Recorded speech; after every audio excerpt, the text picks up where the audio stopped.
Life doesn't happen to you, it happens for you. Sometimes I think that's the only thing that's important, really, It's just letting each other know we're here, reminding each other that we're part of a larger self. You are the vanguard of knowledge and consciousness, a new wave in a vast ocean of possibilities.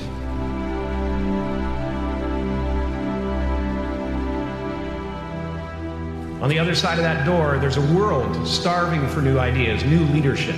I've been out there for 30 years. It can be rough out there, but that's okay. Fear is going to be a player in your life, but you get to decide how much.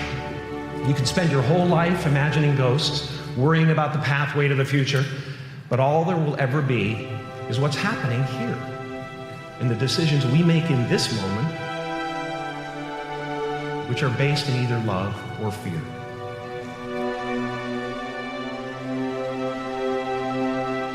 So many of us choose our path out of fear disguised as practicality.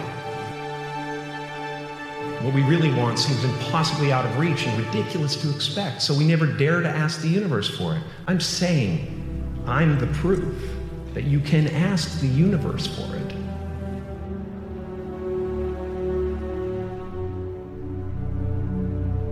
You can fail at what you don't want, so you might as well take a chance on doing what you love. I watched the effect of my father's love and humor and how it altered the world around me. And I thought, that's something to do. That's something worth my time.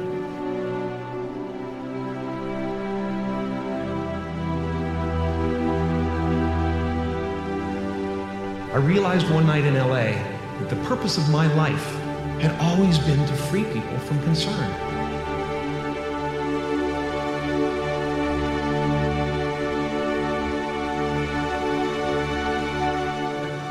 How will you serve the world? What do they need that your talent can provide? That's all you have to figure out. The effect you have on others is the most valuable currency there is. Don't let anything stand in the way of the light that shines through this form. Risk being seen in all of your glory. I've often said that I wished people could realize all their dreams in wealth and fame, and so that they could see that it's not where you're going to find your sense of completion. My soul is not contained within the limits of my body. My body is contained within the limitlessness of my soul. One unified field of nothing, dancing for no particular reason, except maybe to comfort and entertain itself.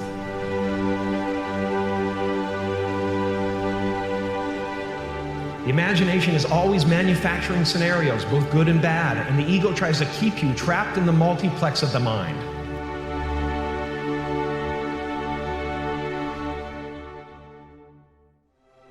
Our eyes are not viewers, they're also projectors that are running a second story over the picture that we see in front of us all the time.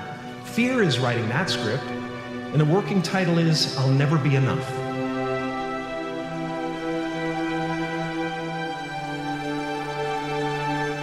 No matter what you gain, ego will not let you rest. It will tell you that you cannot stop until you've left an indelible mark on the earth, until you've achieved immortality.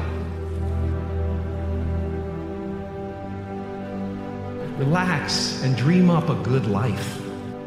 It's just about letting the universe know what you want and working toward it while letting go of how it comes to pass.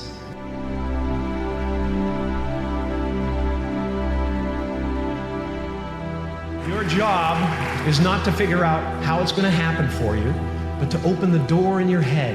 And when the door opens in real life, just walk through it.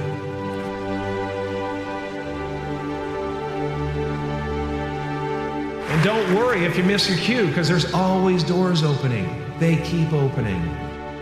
Take a chance on faith. Not religion, but faith. Not hope, but faith.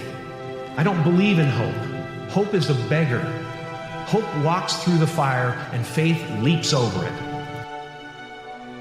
You are ready and able to do beautiful things in this world.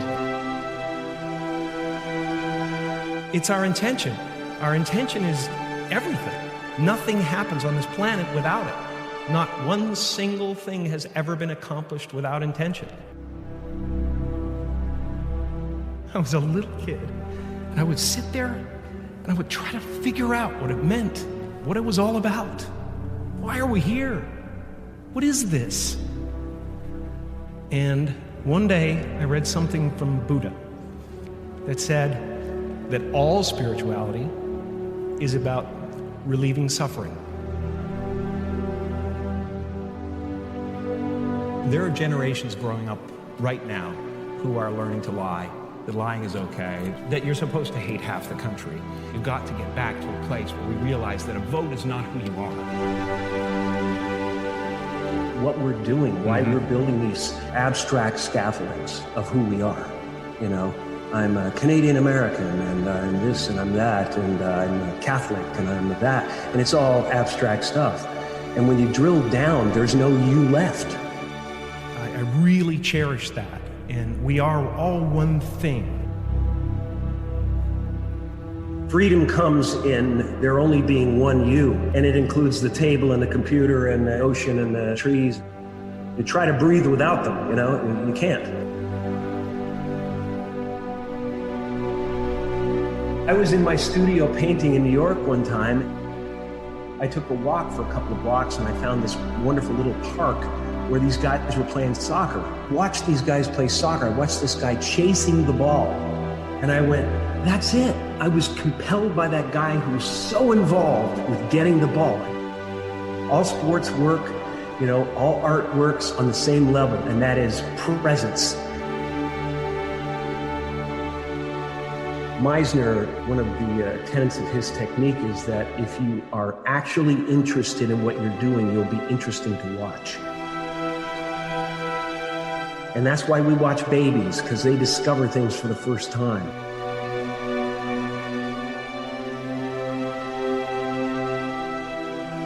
No one gets through this life. It's too challenging and there's too much stuff coming at us. We don't have the bandwidth to handle it. We have to find ways to escape it. We have to turn the gadgets off. We have to find moments in nature. Meditation is helpful, really helpful.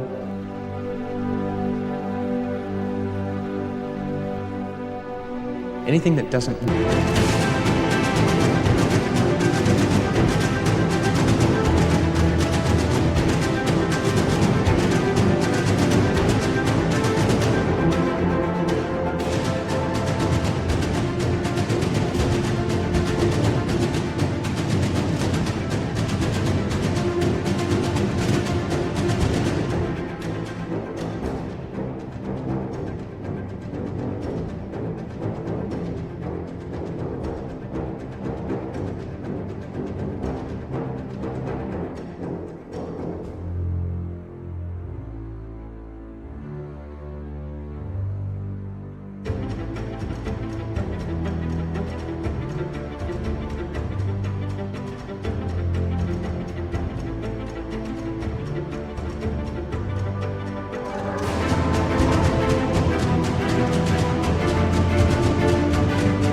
workout, I always think of as this is the way it was supposed to be. That's the way it was supposed to happen, because there's something bigger down the road.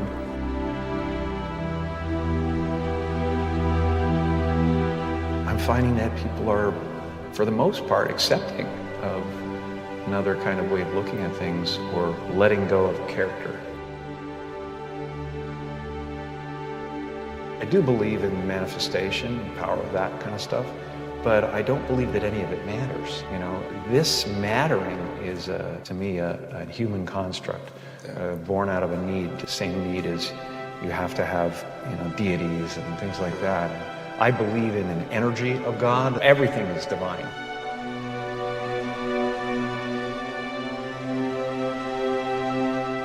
It's been a part of the evolution of ego is to spend your first half of your life acquiring and adding, thinking you can add to yourself. And it looks great when you got a cool car and you got nice clothes and you've done something that people admire, but it can never fulfill you. You can never be happy. You know what I mean? It's not where happiness comes from.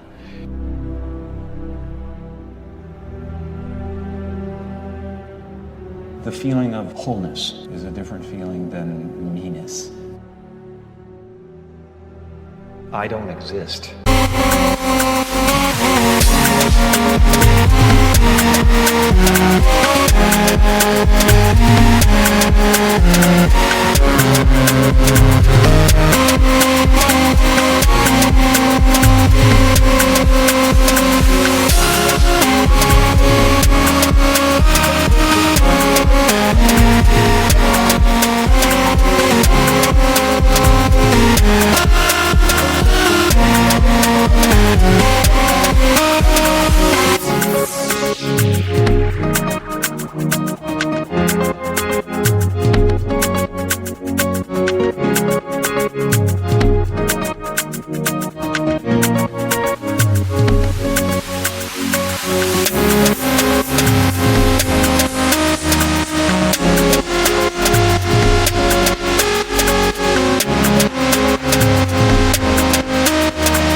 They're all characters that I played. I played the guy that was free from concern so that people who watched me would be free from concern.